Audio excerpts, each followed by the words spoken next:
ایران میں گھس گیا، شام میں گھس گیا، لبنان میں گھس گیا، ہر جگہ مار مار مار اور لوگوں کا قتل۔ میرے عزیزو یہ تو عام لوگوں کا قتل ہے، اور قرآن یہ کہتا ہے یہ وہ قوم ہے جو اللہ کے نبیوں کو قتل کرتی تھی، اور تاریخ میں ہے تقریباً 10,000 نبیوں کو انہوں نے قتل کیا ہے، 10,000 نبیوں کو انہوں نے قتل کیا ہے صرف اپنی۔ میں آپ کو ایک بات عرض کیے دیتا ہوں، قرآن پاک نے جو فرمایا وہ حق ہے، 100% حق ہے۔ اللہ نے فرمایا، میں نے خطبے کے بعد جو آیت پڑھی، وَضُرِبَتْ عَلَيْهِمُ الذِّلَّةُ وَالْمَسْكَنَةُ، اللہ فرماتا ہے ان پر ذلت اور غربت لکھ دی گئی، کس پر؟ یہودیوں کے متعلق۔ وَبَاءُوا بِغَضَبٍ مِّنَ اللَّهِ، اور اللہ کے غضب میں رہیں گے وہ ہمیشہ۔ آپ سورہ فاتحہ میں پڑھتے ہیں نا، غیر المغضوب علیہم ولا الضالین، مغضوب کا مطلب کیا ہے؟ جن پر اللہ کا غضب ہوا، اور وہ یہود قوم ہے۔ قرآن پاک کی میں آپ کو بات بتا رہا ہوں، اور اللہ تعالیٰ فرماتا ہے وجہ کیا ہے؟ ذالک بانہم کانوا یکفرون بآیات اللہ، وہ اس لیے کہ اللہ کی نشانیوں کو ٹھکراتے، ویقتلون النبیین بغیر حق، اور اللہ کے نبیوں کو ناحق قتل کرتے۔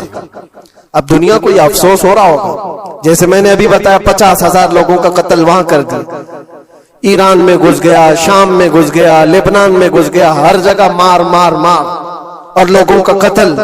میرے عزیزو یہ تو عام لوگوں کا قتل ہے، اور قرآن یہ کہتا ہے یہ وہ قوم ہے جو اللہ کے نبیوں کو قتل کرتی تھی، اور تاریخ میں ہے تقریباً 10,000 نبیوں کو انہوں نے قتل کیا ہے، 10,000 نبیوں کو انہوں نے قتل کیا ہے صرف اپنی من مانی بات نہ پائے جانے کی وجہ سے۔ حضرت زکریا علیہ السلام کی بات معلوم ہے، یہ تو بیت المقدس کے متولی تھے، زکریا علیہ السلام بیت المقدس کے امام تھے، جن کا ذکر ہے قرآن پاک میں۔ حضرت زکریا علیہ السلام کے پیچھے یہی قوم جو ان کی امت میں تھی، یہودیوں کے لیے بھی وہ مقدس نبی تھے، لیکن ان ظالموں نے حضرت زکریا علیہ السلام کو دشمنی میں رکھ کر کے ایسا قتل کیا تھا، اللہ اکبر۔ زکریا علیہ السلام ان سے بھاگ کر کے نکلے تھے، اور ایک درخت کو جا کر کہا، اے درخت کھل جا، میں تجھ میں آتا ہوں۔ درخت کھل گیا، حضرت زکریا علیہ السلام اس میں اندر چلے گئے، درخت پھر بند ہوا، تاریخ میں موجود ہے۔ ابلیس لعین نے، شیطان مردود نے یہودیوں کو راستہ بھی بتایا اور درخت بھی بتایا کہ اس کے اندر زکریا چھپے ہوئے، اس کے اندر زکریا ہے۔ یہودیوں نے تیز آری لے کر کے درخت کو اوپر سے کاٹنا شروع کیا کہ درخت کے 2 ٹکڑے ہوں گے تو زکریا علیہ السلام تک بھی پہنچ جائیں گے۔ انہوں نے آری سے کاٹتے کاٹتے کاٹتے ان کے سر تک پہنچا دیا، اور جب حضرت زکریا علیہ السلام کو اپنے سر کے اوپر سے کٹنے کی آواز آنے لگی تو اب سوچا کہ اب یہ آری سے پورا کٹ جائے گا۔ اللہ تعالیٰ کی طرف سے ندا آئی، اے زکریا صبر کر لو، اگر تم اس پر آواز نکالو گے تو صبر والوں میں سے تمہارا نام نکل جائے گا۔ یہاں تک کہ تاریخ میں ہے وہ یہودیوں نے آری سے کاٹتے کاٹتے حضرت زکریا علیہ السلام کے سر کو چیر دیا، اور جسم کے 2 ٹکڑے ہو گئے۔ اللہ کے نبی خاموش رہے، صبر کر کے رہ گئے۔ ان کے بیٹے یحییٰ علیہ السلام نے یہودیوں کے ایک گورنر یا بادشاہ کو یہ کہا تھا کہ ایک نکاح میں 2 بہنوں کو رکھنا جائز نہیں۔ اس نے 2 بہنیں ایک ساتھ اپنی زوجیت میں رکھا تھا۔ صرف اتنی بات پر حضرت یحییٰ علیہ السلام صرف 33 سال کے جوان تھے۔ اس یہودی ظالم نے یحییٰ علیہ السلام کے سر کو کاٹ کر کے برتن میں لا کر ناشتے میں رکھا تھا۔ اللہ کے نبی کی بات کر رہا ہوں، اللہ کے نبی کے سر کو کاٹ کر تشت پہ رکھا تھا، لیکن تاریخ کی سچائیاں بتاتی ہیں کہ وہ کٹے ہوئے سر سے یحییٰ علیہ السلام بولتے تھے، اے ظالم اب بھی میں کہتا ہوں ایک نکاح میں 2 بہنوں کو رکھنا حرام ہے، حرام ہے۔ یہ اللہ کے نبیوں کی زندگی میں بتا رہا ہوں جن کے ساتھ انہوں نے کی۔ عیسیٰ علیہ السلام، یہ پاگل عیسائی جو آج ان کی کپڑوں میں جا کر بیٹھے ہوئے ہوتے ہیں، جبکہ زندگی بھر یہ لڑتے رہے ہیں قرآن بھی کہتا ہے وقالت الیہود لیست النصارى علی شیء وقالت النصارى لیست الیہود علی شیء. دونوں لڑتے تھے. یہودی کہتے عیسائی کوئی چیز ہی نہیں, عیسائی کہتے تھے یہودی کوئی چیز ہی نہیں. ان کی جنگیں اتنی خطرناک ہوئی, یہ سب لپا پوتی کر کے آج دکھاتے ہیں کہ ہم سب ایک ہیں. بہت گہری دشمنیاں ان کے درمیان تھی. عیسائیت, حضرت عیسیٰ علیہ السلام کو کیا کیا گیا؟ جب انہوں نے اپنے پیغامات پھیلائے تو عیسیٰ علیہ السلام کو بھی قتل کرنے کا منصوبہ یہودیوں نے بنایا تھا, اور پورے لوگ آ کر حضرت عیسیٰ علیہ السلام کے گھر کو گھیراؤ کر لی. عیسیٰ علیہ السلام کو اس رات اللہ تعالیٰ نے آسمانوں پر اٹھا لیا, اور ایک یہودی کو اندر دیکھنے کے لیے بھیجا تھا یہودیوں نے کہ جا کے دیکھو عیسیٰ ہے کہ نہیں. تو اللہ تعالیٰ نے وہ آئے ہوئے یہودی کو عیسیٰ علیہ السلام کی شکل دے دی, عیسیٰ علیہ السلام کو اٹھا لیا. یہودی جو باہر کھڑے منتظر تھے, ہمارا آدمی اندر گیا ہے دیکھنے کے لیے, مارنے کے لیے, قتل کرنے کے لیے, ابھی تک آیا نہیں, تو سب کے سب اندر گھس گئے. دیکھا وہ آدمی بیٹھا ہوا ہے, اسی کو پکڑ کر لا کر سولی پر چڑھا دیا عیسیٰ سمجھ کر کے. لیکن اتفاق یہ ہے کہ اس کو پوری شکل نہیں دی گئی تھی, آدھی شکل عیسیٰ علیہ السلام کی تھی اور آدھی اس کی خود کی تھی. بعد میں یہودیوں میں خود اختلاف ہو گیا, ہمارا بندہ کہاں گیا جو ڈھونڈنے کے لیے گیا تھا, وہ غائب کہاں ہے؟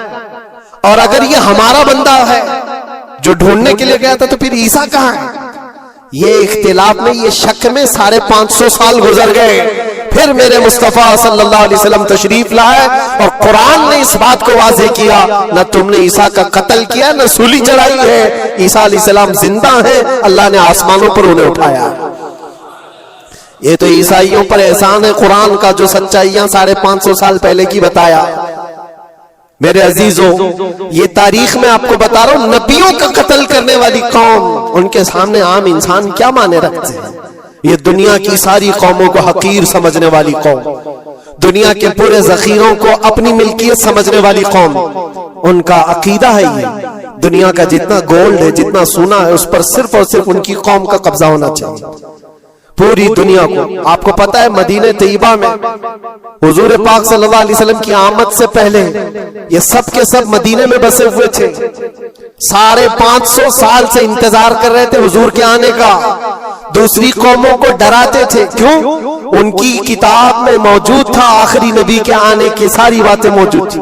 آخری نبی آئیں گے, ان کے ماننے والوں کا غلبہ ہوگا, وہ اپنے نور نبوت سے لوگوں کے دلوں کو پاک کریں گے. ان کی شکل بھی بتائی گئی تھی تورات میں, ان کے آنے کی جگہ بھی بتائی گئی تھی. پورے حجاز میں کھجوروں کا جھنڈ ایک علاقہ ہوگا جہاں یہ نبی آئیں گے, اور وہ مدینے کے علاوہ کوئی جگہ ہی نہیں تھی. یہودی یہ سب چیزیں دیکھ کر حضور کے آنے سے 550 سال پہلے سے انتظار میں تھے, وہ نبی یہی آئیں گے, یہی آئیں گے. اور دوسری قوموں کو ڈراتے تھے, ہم سے مت الجھنا, آخری نبی آنے والے ہمارے, اور اس نبی کے آنے کے بعد پھر ہم چن چن کر تم سے بدلہ لیں گے. اور جب کبھی مصیبت آتی تو اللہ سے دعا بھی یہ کرتے تھے کہ اللہ وہ آخری نبی جو ہمارے علاقے میں آنے والے ہیں, ان کے صدقے میں تو ہماری بلاؤں کو دور کر. یہ وہ قوم ہے جو حضور آخر النبیین صلی اللہ علیہ وسلم کے انتظار میں وقت کاٹ رہی تھی. لیکن ہوا یہ, ان کا عقیدہ یہ تھا کہ آخری نبی تو بنی اسرائیل میں ہی پیدا ہوں گے, ہمارے خاندان میں پیدا ہوں گے. انہوں نے ٹھیکہ لے رکھا ہے آخری نبی کہاں پیدا ہوں گے یہ فیصلہ کریں گے. اللہ تبارک و تعالیٰ نے آخری نبی ہمارے آقا صلی اللہ علیہ وسلم کو بنی اسرائیل میں نہیں, بنی اسماعیل میں پیدا کیا. اسماعیل علیہ السلام کی اولاد میں پیدا کیا, اور یہ اسماعیل علیہ السلام کی اولاد پورے عرب میں آباد تھی.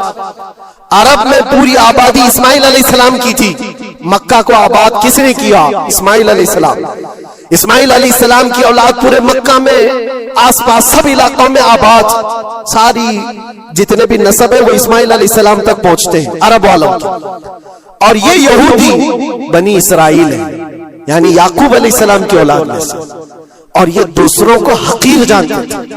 جب تک یہ لوگ عرب میں تھے, مدینے میں تھے, انہوں نے ہر ایک کو حقارت سے دیکھا. عربوں سے ان کے تعلقات ایسے نہیں تھے, عام لوگوں سے کہتے ہمارے سے بات کرنے کے قابل نہیں ہے, سب کو امی کہتے تھے, ان پڑھ. جاہل، ایسے الفاظ سے عربوں کو پکارتے تھے. عربوں سے اگر ان کے تعلقات ہوتے بھی تو بڑے بڑے ٹاپ لیڈر جو ہوتے عربوں کے، بس ان سے تعلقات تھے. عام لوگوں کو یہ گنتے ہی نہیں، کچرا کہتے تھے. بنی اسماعیل کو جب یہ کچرا کہتے تھے، اور بنی اسماعیل میں جب آخری نبی پیدا ہو گئے تب کیا کہنے لگے پتا ہے؟ کہتے نہیں، یہ غلط ہو گیا. آخری نبی تو بنی اسرائیل میں پیدا ہونے والے تھے، یہ جبرائیل نے شرارت کیا اور بنی اسماعیل میں جا کر کے نبوت جو تھی. کچھ تو یہ کہنے لگے، کچھ تو کہنے لگے وہ ہے ہی نہیں آخری نبی. لیکن کیسے انکار کرتے؟ قرآن کہتا ہے یعرفونہ کما یعرفون ابناءہم، اس رسول کو وہ ایسے پہچانتے تھے کہ اپنے بیٹوں کو بھی نہیں پہچانتے. ان کے بیٹوں کے صحیح ہونے پر بھی ان کو اتنا یقین نہیں تھا کہ ہمارا ہی بیٹا ہے یا نہیں، لیکن حضور کو دیکھ کر کے یہ یقین تھا کہ آخری رسول ہی، آخری رسول ہونے کی ساری نشانیاں انہوں نے جو پڑھی تھی وہ سب حضور کے پاس موجود تھی.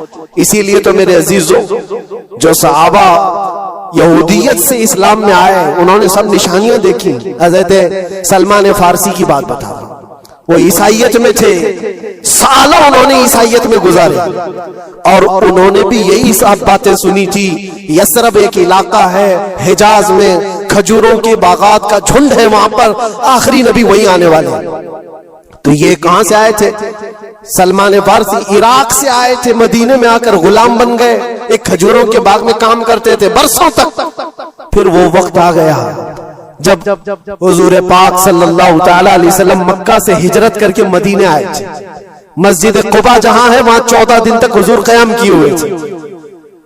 تو وہ باغیچے کا جو مالک ہے، سلمان فارسی کا جو مالک تھا، اس کا بھتیجا آ کر کے خبر دیتا ہے، چاچا سنا ہے کہ نئی خبر؟ یثرب میں ایک شخص آیا ہے مکہ سے، حسین چہرہ ہے، گلابی رنگت ہے، بولتا ہے تو لوگ سب اس کی طرف دیکھتے ہیں، اور وہ کہتا ہے کہ میں اللہ کا آخری رسول ہوں. یہودی کا بھتیجا اپنے چاچا کو یہ خبر دے رہا ہے. سلمان فارسی کھجور کے درخت کے اوپر بیٹھے کھجور کاٹ رہے تھے یا صاف کر رہے تھے. یہ خبر سنے کہ وہاں سے چھلانگ لگا کر نیچے آ گئے، جس کے انتظار میں تو سالوں گزار دیا تھا. کیا کہا تم نے؟ مالک نے ایک تھپڑ رسید کیا اور کہا تو غلام ہے، آقاؤں کی بات میں دخل اندازی مت کر، جا تو اپنا کام کر. لیکن ان کی بے چینی تھی کہ وہ اگر آخری رسول آ چکے تو میری زندگی کا تو مقصد یہی ہے. پھر انہوں نے وقت نکالا دن کا اور حضور پاک صلی اللہ علیہ وسلم کے پاس پہنچ گئے. جب رسول کریم صلی اللہ تعالی علیہ وسلم صحابہ کے ساتھ موجود تھے، دیکھیں علامتیں جو انہوں نے پڑھی تھی اپنی کتابوں میں، وہ صاحب جانچنا بھی چاہتے تھے. کھجوریں لے کر کے گئے اور کہا یا رسول اللہ یہ قبول کیجیے، یہ صدقہ ہے. حضور نے لیا اور سب کو بانٹ دیا، اس میں سے کچھ بھی نہیں کھایا، کیونکہ سلمان فارسی نے یہ پڑھا تھا کہ آخری رسول صدقہ نہیں کھائیں گے. ایک نشانی دیکھ لی انہوں نے. دوسرے دن آئے، پھر وہ موقع نکالا اور کھجوریں لی اور آئے. حضور سے آ کر کے کہا کہ یہ لیجئے، قبول کیجیے، یہ ہدیہ ہے.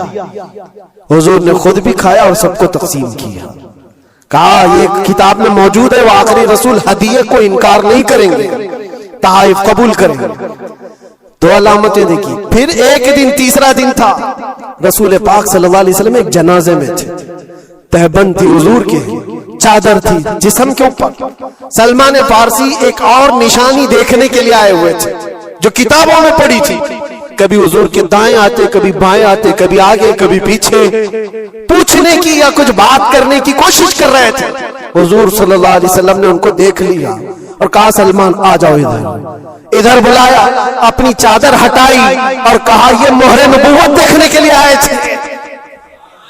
جو حضور صلی اللہ علیہ وسلم کے کندھوں کے بیچ میں ایک ایسا سفید نشان تھا جس کو مہر نبوت کہا جاتا ہے، وہ سورج سے زیادہ چمکتا تھا دونوں کندھوں کے بیچ میں. اور حضرت سلمان فارسی وہ دیکھنے کے لیے آئے تھے اور حضور نے ان کے پوچھنے سے پہلے چادر ہٹائی اور کہا یہی دیکھنے آئے تھے.